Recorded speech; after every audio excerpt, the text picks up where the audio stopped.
आप सभी लोग का आपके अपने YouTube channel e learning with Durgesh में हार्दिक स्वागत है। आज हम विज्ञान का एक चैप्टर पढ़ेंगे, न्यूटन के गति के नियम और बल के बारे में। तो सबसे पहले हम स्टार्ट करते हैं, बल क्या होता है। सबसे पहले हम क्या स्टार्ट करेंगे, बल क्या होता है। बल ऐसा एक बाह्य कारक है जो किसी वस्तु की विराम अवस्था या गति अवस्था में परिवर्तन कर सकता है। बल एक सदिश राशि है, इसका मात्रक न्यूटन होता है। बल कैसी राशि होती है? सदिश राशि होती है, इसका मात्रक न्यूटन होता है। और फिर इसके बाद हम बल के बारे में पढ़ते हैं।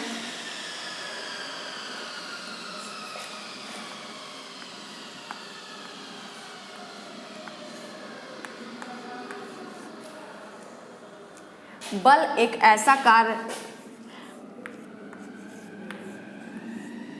एक ऐसा बाह्य कारक है, ऐसा बाह्य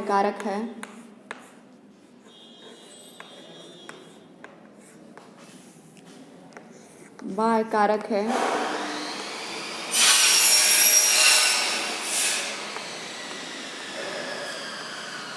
जो किसी वस्तु की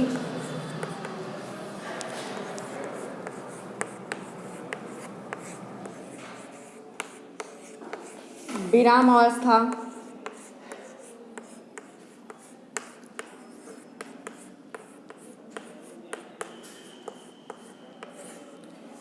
एवं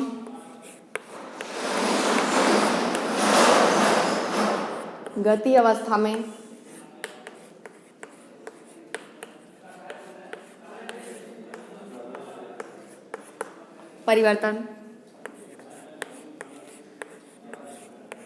परिवर्तन कर सकता है।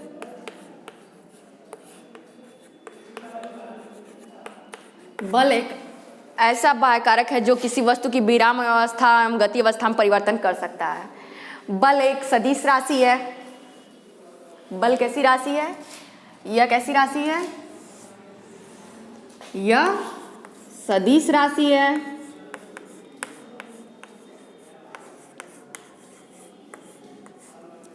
यह सदिश राशि है।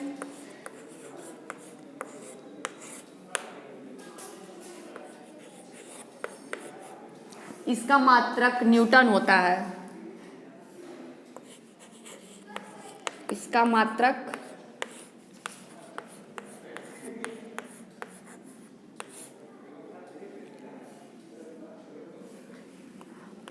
न्यूटन होता है।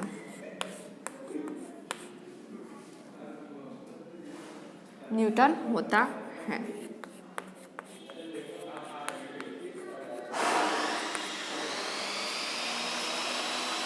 बल एक ऐसा बाह्य कारक है जो किसी वस्तु की विराम अवस्था एवं गति अवस्था में परिवर्तन कर सकता है। यह एक सदिश राशि है, इसका मात्रक न्यूटन होता है।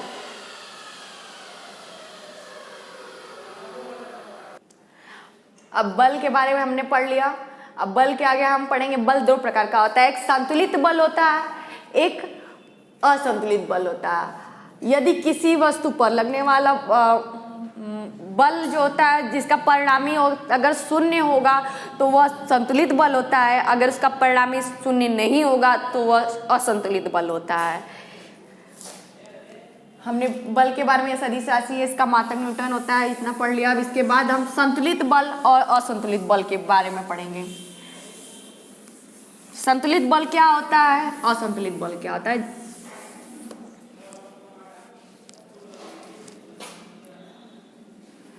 यदि किसी वस्तु पर लगने वाले सभी बलों का परिणामी शून्य होता है तो इसे हम संतुलित बल कहते हैं।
यदि किसी वस्तु पर लगने वाले सभी बलों का परिणाम में शून्य होता है तो उसे संतुलित बल कहते हैं, और यदि किसी वस्तु पर लगने वाले सभी बलों का परिणाम में शून्य नहीं होता है तो उसे हम असंतुलित बल कहते हैं।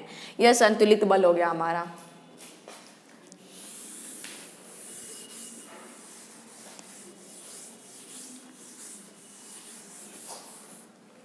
यह संतुलित बल हो, हमने अभी पढ़ा। अब इसके आगे हम पढ़ेंगे असंतुलित बल।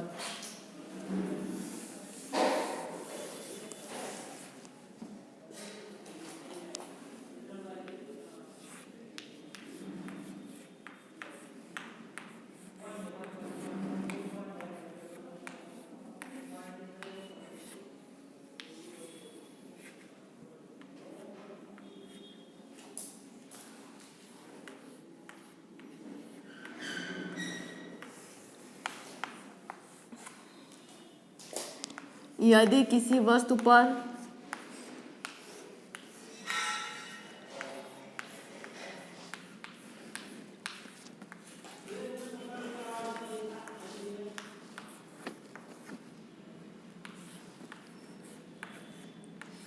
लगने वाले सभी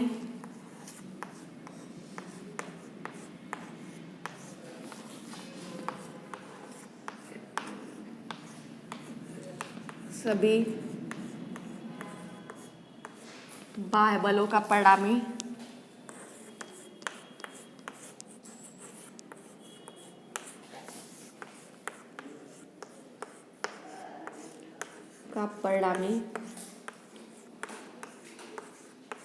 शून्य नहीं होता है, शून्य नहीं होता है,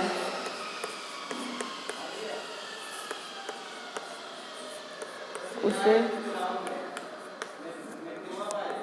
असंतुलित बल कहते हैं। असंतुलित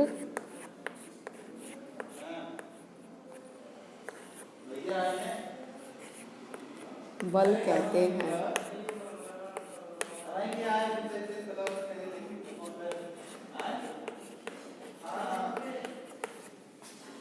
हमने पढ़ा बल के बारे में पढ़ा, इसके बाद पढ़ा संतुलित बल और असंतुलित बल। यदि किसी वस्तु पर लगने वाले सभी बाह्य बलों का परिणाम शून्य नहीं होता है तो उसे असंतुलित बल कहते हैं, और यदि किसी वस्तु पर लगने वाले सभी बाह्य बलों का परिणाम शून्य होता है तो उसे हम संतुलित बल कहते हैं। यह हमने पढ़ा असंतुलित बल।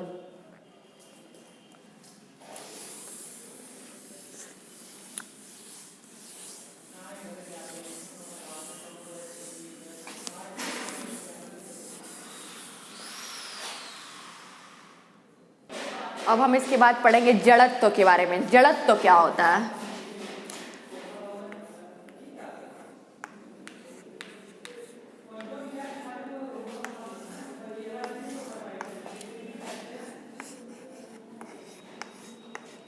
किसी वस्तु का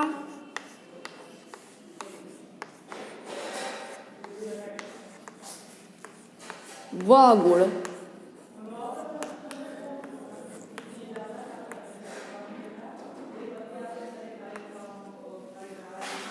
जिसके कारण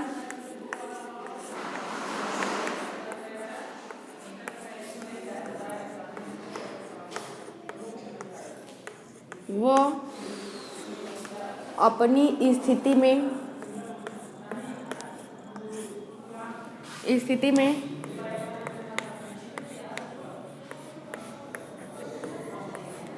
परिवर्तन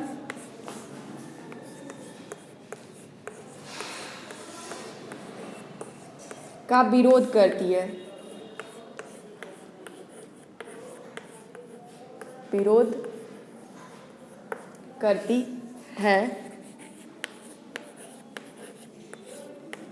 उसे हम जड़त्व कहते हैं।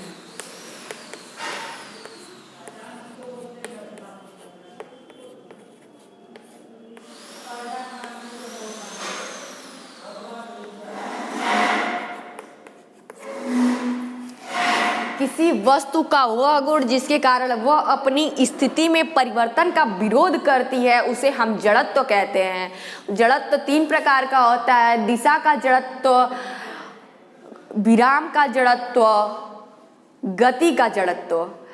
तो अब हम इसके बाद डिस्कस करेंगे क्या होता है दिशा का जड़त्व, विराम का जड़त्व और गति का जड़त्व। इसके बारे में हम डिस्कस करते हैं। अब इसके बाद हम टाइप सीखते हैं।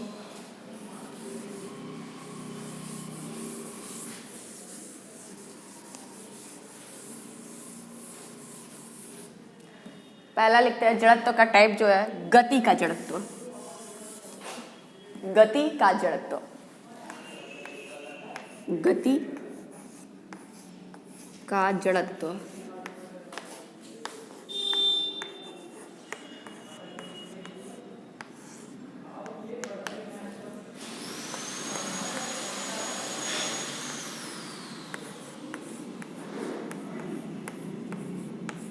किसी वस्तु का वह गुण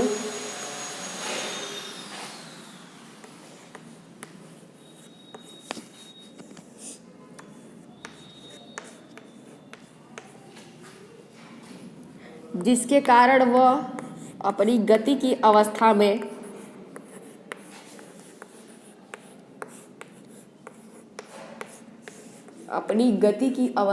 परिवर्तन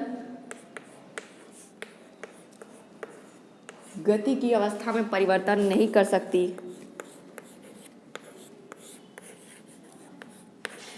अवस्था में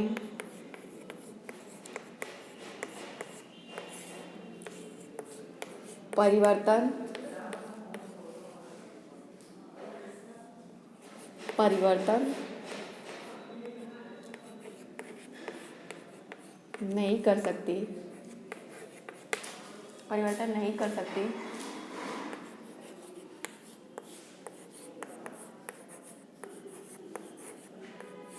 उसे हम गति का जड़त्व कहते हैं। गति का जड़त्व किसे कहते हैं? किसी वस्तु का वह गुण जिसके कारण वह अपनी गति की अवस्था में परिवर्तन नहीं कर सकती, उसे हम गति का जड़त्व कहते हैं। गति का जड़त्व किसे कहते हैं? किसी वस्तु का वह गुण,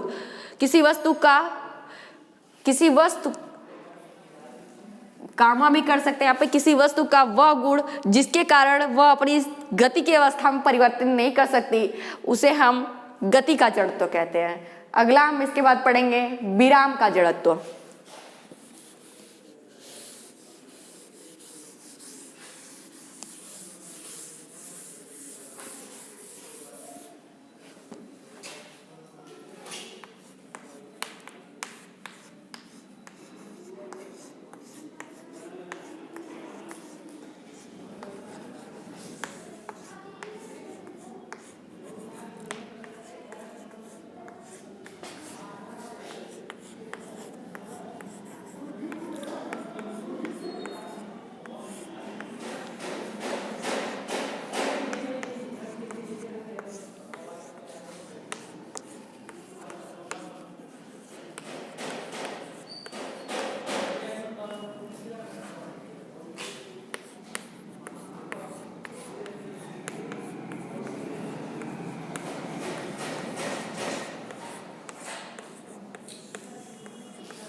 किसी वस्तु का वह गुण जिसके कारण वह अपनी विराम की अवस्था में परिवर्तन नहीं कर सकती, इसे हम विराम का जड़त्व कहते हैं। अब इसके बाद हम पढ़ेंगे दिशा का जड़त्व।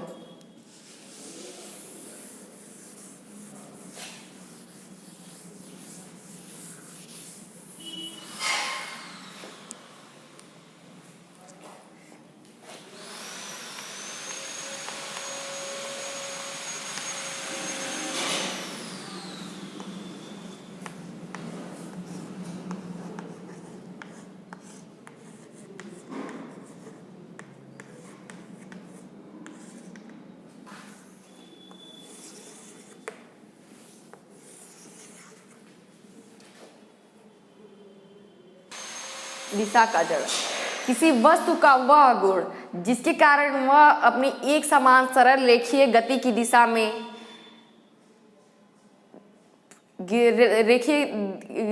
एक समान सरल रेखीय गति की दिशा में नहीं जा सकती या उसमें परिवर्तन नहीं कर सकती, उसे हम दिशा का जड़त्व कहते हैं।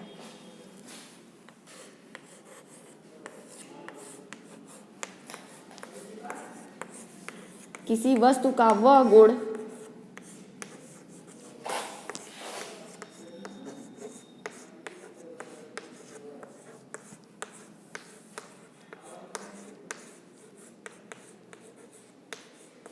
जिसके कारण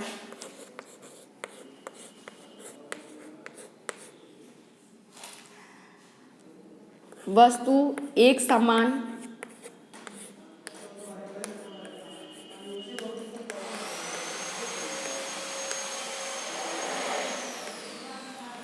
सरल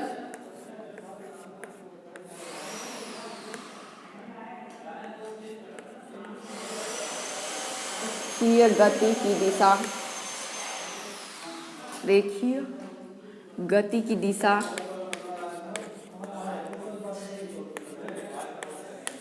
का विरोध नहीं कर सकती,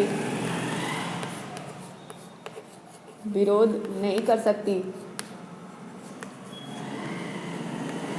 विरोध नहीं कर सकती, उसे हम दिशा का जड़त्व कहते हैं, उसे दिशा का जड़त्व कहते हैं।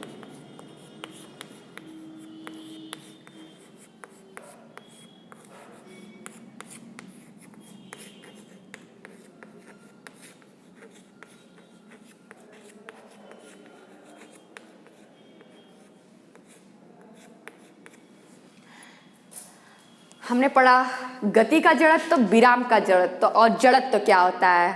किसी वस्तु का वह गुण जिसके कारण वह अपनी स्थिति का विरोध नहीं कर सकता, उसे हम जड़त्व कहते हैं। यह 3 प्रकार का होता है, गति का जड़त्व, विराम का जड़त्व, दिशा का जड़त्व। किसी वस्तु का वह गुण जिसके कारण वह अपनी गति की अवस्था में परिवर्तन नहीं कर सकता, उसे हम गति का जड़त्व कहते हैं। किसी वस्तु का वह गुण जिसके कारण वह अपनी विराम की अवस्था में परिवर्तन नहीं कर सकता, उसे हम विराम का जड़त्व कहते हैं। किसी वस्तु का वह गुण जिसके कारण वह एक समान सरल रेखीय गति की दिशा में परिवर्तन नहीं कर सकता, उसे हम दिशा का जड़त्व कहते हैं। अब इसके बाद हम पढ़ेंगे न्यूटन के नियम। न्यूटन ने हमारे गति का नियम दिया था। गति के 3 नियम होते हैं, तीनों का अपना अपना आधार होता है। न्यूटन के गति के 3 नियम के बारे में हम इसके बाद हम पढ़ेंगे। न्यूटन के गति का प्रथम नियम न्यूटन ने दिया था, और ये क्या होते हैं गति के नियम तीनों, क्या किस प्रिंसिपल पर आधारित हैं, क्या होता है, इसके बारे में हम इसके बाद डिस्कस करेंगे। हमने बल के बारे में पढ़ लिया, जड़त्व के बारे में पढ़ लिया, अब हम पढ़ेंगे न्यूटन की गति के नियम। न्यूटन के गति के प्रथम नियम के बारे में अब हम डिस्कस करते हैं। न्यूटन के गति का प्रथम नियम हम पढ़ते हैं, इसको इरेज करती हूँ।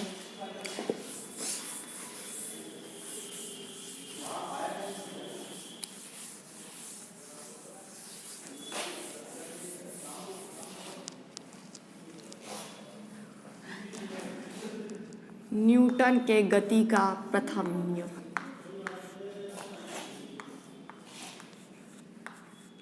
के गति का प्रथम नियम। न्यूटन के गति के प्रथम नियम को हम जड़त्व का नियम भी कहते हैं। और न्यूटन के गति का प्रथम नियम क्या कहता है? यदि कोई वस्तु विराम अवस्था में है तो वह विराम अवस्था में ही रहेगी, और यदि वस्तु गति अवस्था में है तो वह गति अवस्था में ही रहेगी जब तक इस पे कोई बाह्य बल ना लगाया जाए। ये हमारा न्यूटन के गति का प्रथम नियम क्या होता है। यदि कोई वस्तु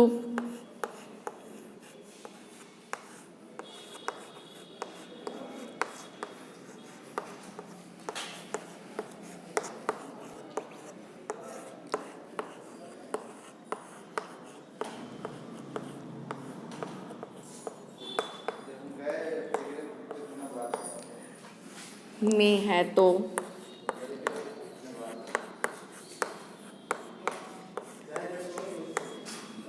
वह विराम में ही रहेगी।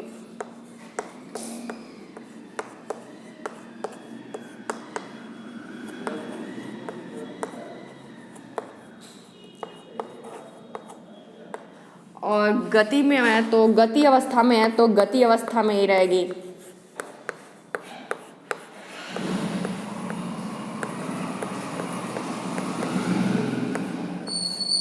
में है तो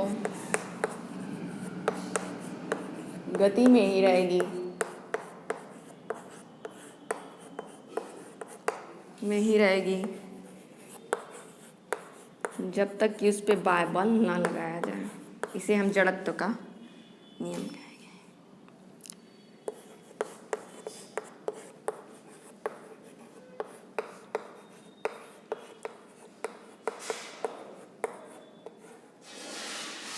बाह्य बल ना लगाया जाए।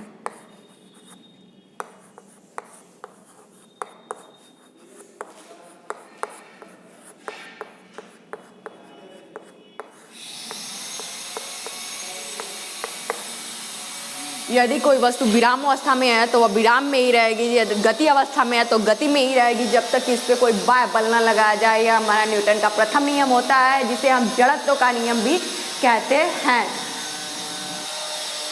न्यूटन के प्रथम नियम के कुछ एग्जाम्पल भी हैं, जैसे कि हम कह सकते हैं कि अचानक जैसे हम बस में बैठे रहते हैं, तब तक अचानक बस चल दी तो हम लोग बस में बैठे बैठे पीछे की तरफ गिरते हैं। क्यों? क्योंकि हमारा न्यूटन का गति का प्रथम नियम कहता है कि यदि कोई वस्तु विराम में है तो विराम में, जब हम बैठे रहते हैं तो बैठे ही रहते हैं, और जब गति अवस्था में रहते हैं तो गति अवस्था में ही रहेंगे जब तक कि उस पर, जब हमारा बस ने बल लगाया आगे की तरफ, तब हमें गति और विराम दोनों अवस्था में परिवर्तन हुआ।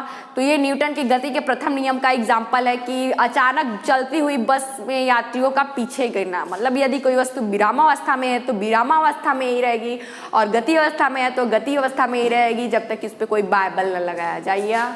एक एग्जाम्पल मैंने आपको दे दिया। अब इसके बाद हम पढ़ेंगे रेखीय संवेग। न्यूटन की गति के प्रथम नियम के बाद हम क्या पढ़ेंगे? रेखीय संवेग। ये हमारा नियम था।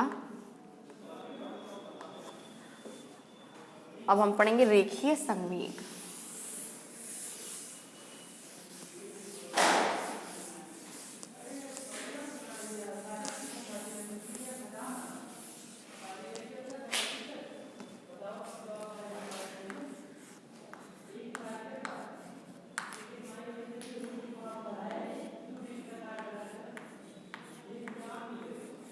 रेखीय संवेग को हम P से रिप्रेजेंट करते हैं,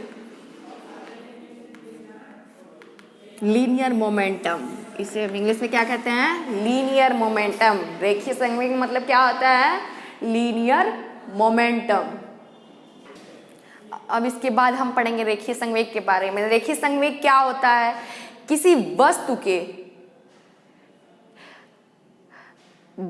किसी गतिमान वस्तु के उस वस्तु की गति की कुल मात्रा को हम संवेग कहते हैं, और यदि किसी वस्तु के द्रव्यमान और वेग के गुणनफल को हम रेखीय संवेग कहते हैं। इसका विमेय सूत्र होता है mLT⁻⁻₁, और इसका जो होता है सूत्र होता है गतिज ऊर्जा और पिंड के संवेग में जो संबंध होता है उसे हम K = P²/2m से रिप्रेजेंट करते हैं। रेखीय संवेग क्या होता है इसके बारे में हम यहाँ पे लिख देते हैं। किसी गतिमान वस्तु के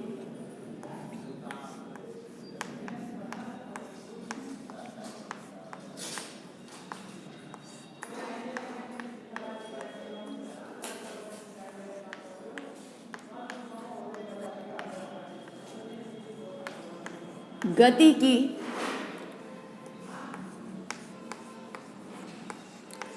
कुल मात्रा को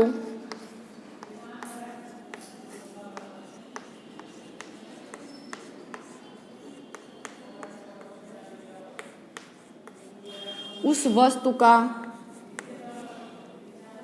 संवेग कहते हैं।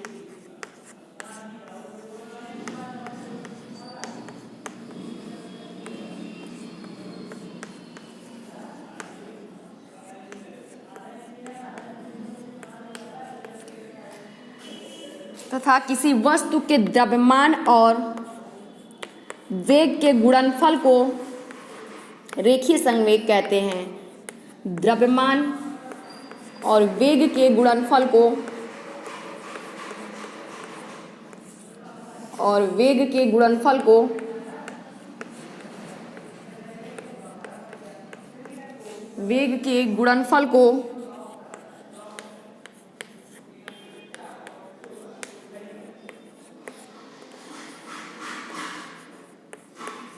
रेखीय संवेग कहते हैं।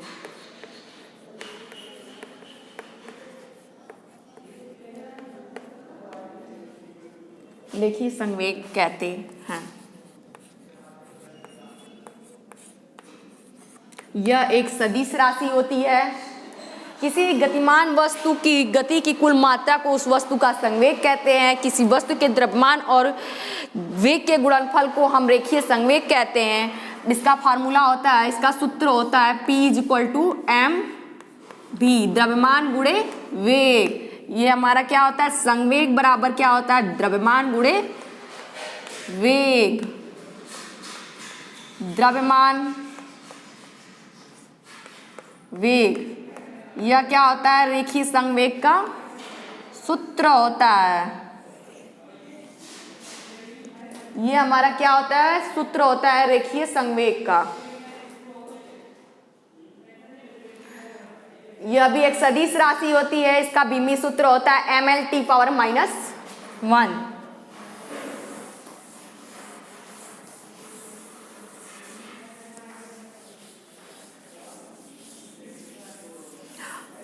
इसका रेखीय संवेग का गतिज ऊर्जा से संबंध होता है काइनेटिक एनर्जी = P²/2m। यदि P पिंड का संवेग हो, यदि P पिंड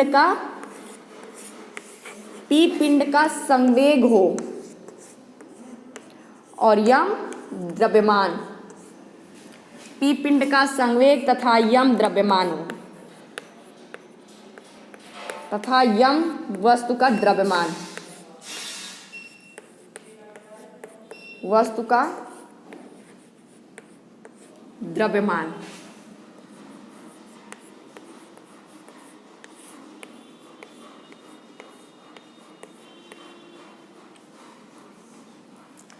यह हमारा हो जाएगा गतिज ऊर्जा और संवेग में संबंध। यह हमारा काइनेटिक एनर्जी क्या है, गतिज ऊर्जा। गतिज ऊर्जा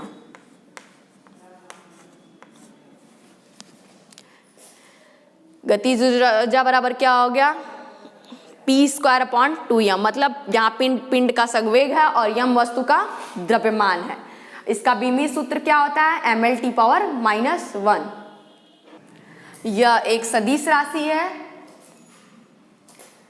इसका सूत्र क्या होता है, mL/-1। यह इसका बीमी सूत्र होता है। क्या होता है, यह बीमी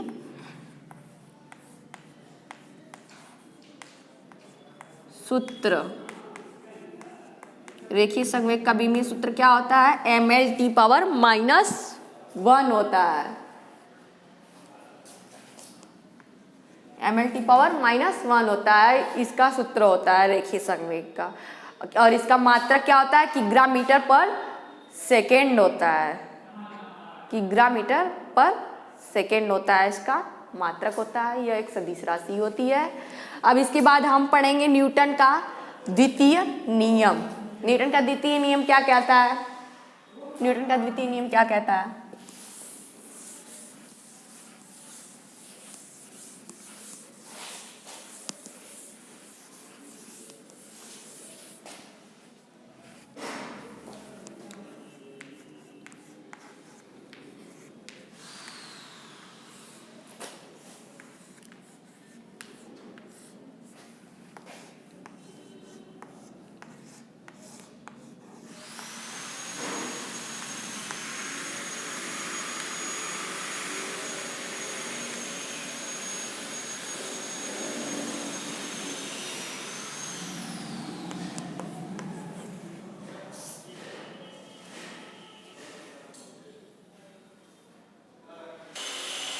इस नियम के अनुसार क्या होता है, न्यूटन के द्वितीय नियम के अनुसार किसी वस्तु पर लगे नेट बल मतलब यह उस वस्तु के संवेग परिवर्तन की दर के बराबर होता है। मतलब इस न्यूटन के द्वितीय नियम के अनुसार कहने का मतलब है F is equal to dp upon dt।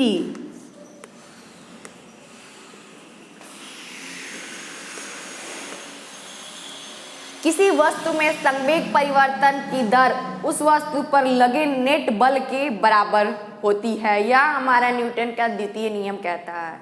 क्या कहता है? इस नियम के अनुसार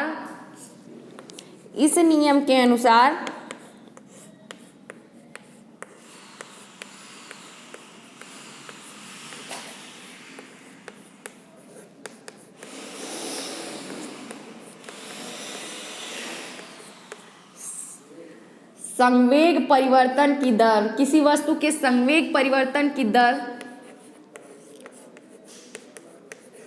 किसी वस्तु के संवेग परिवर्तन की दर, संवेग परिवर्तन की दर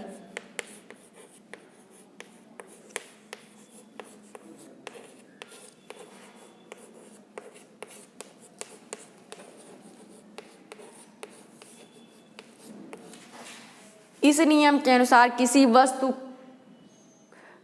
के संवेग परिवर्तन की दर उस वस्तु पर लगे नेट बल के बराबर होती है। उस वस्तु पर लगे नेट बल के बराबर होती है। लगे नेट बल के बराबर होती है। बल के बराबर होती है।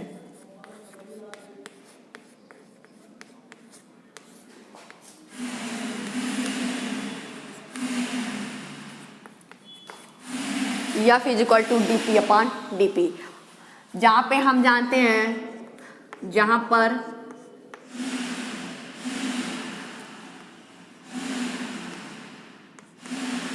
P is equal to mv और F is equal to ma होता है। हम ये जानते हैं पहले से।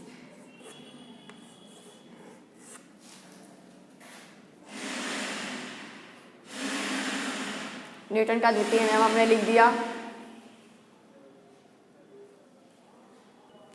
हमने न्यूटन का द्वितीय नियम लिख दिया। इस नियम के अनुसार किसी वस्तु के संवेग परिवर्तन की दर उस वस्तु पर लगे नेट बल के बराबर होती है। ये हमारा न्यूटन का द्वितीय नियम कहता है।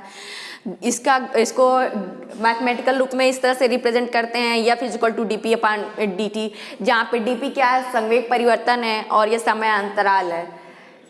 और न्यूटन का द्वितीय नियम जो है न्यूटन के प्रथम नियम का ही एक अंग है। और न्यूटन के द्वितीय नियम से हम किसी वस्तु का नेट बल का परिमाण ज्ञात कर सकते हैं। न्यूटन के बल न्यूटन के इस द्वितीय नियम के अनुसार किसी बल से किसी त्वरण की भी वैल्यू निकाल सकते हैं, डिफाइन कर सकते हैं। तो और इस नियम के अनुसार किसी वस्तु की गति त्वरित होती है, कब शून्य होती है, कब क्या होता है, इससे न्यूटन की गति के द्वितीय नियम से हम डिफाइन कर सकते हैं।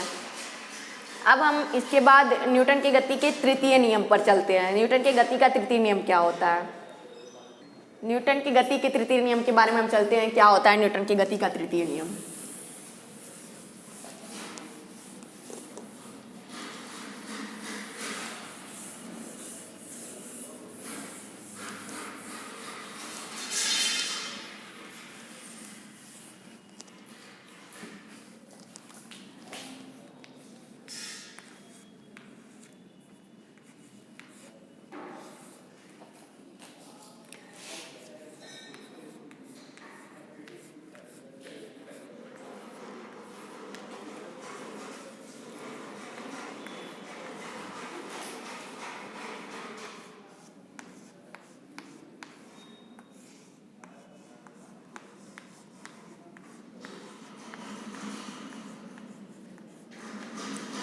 न्यूटन की गति का तृतीय नियम क्या होता है?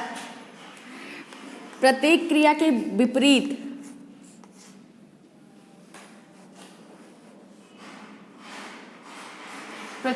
विपरीत दिशा में क्रिया होती है। मतलब अगर किसी न्यूटन के तृतीय नियम यही कहता है, इसे हम क्रिया प्रतिक्रिया का नियम भी कहते हैं। न्यूटन के तृतीय नियम को क्या कहते हैं हम? क्रिया प्रतिक्रिया का नियम भी कहते हैं। इस नियम के अनुसार किसी वस्तु में अगर हम कुछ बल आगे की दिशा में लगाते हैं तो वह फिर से उस विपरीत दिशा में प्रतिक्रिया देती है। मतलब कि हम अगर किसी आगे की तरफ, जैसे हम बंदूक का एग्जांपल लेते हैं, जब हम किसी चीज़ को ऊपर फायर करते हैं तो जब हम बंदूक से जितना बल लगाते हैं आगे की तरफ, बंदूक जितना दूर हमें किसी चीज़ को रन मारना होता है तो उतना ही बल हमें पीछे की दिशा में विपरीत क्रिया में लगता है। मतलब प्रतिक्रिया के बराबर परंतु विपरीत दिशा में प्रतिक्रिया होती है। प्रत्येक क्रिया के बराबर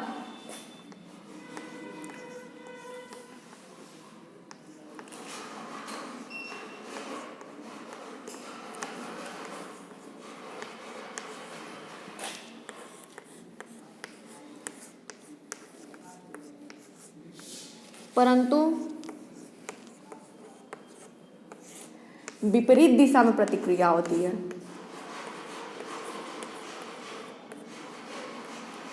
दिशा में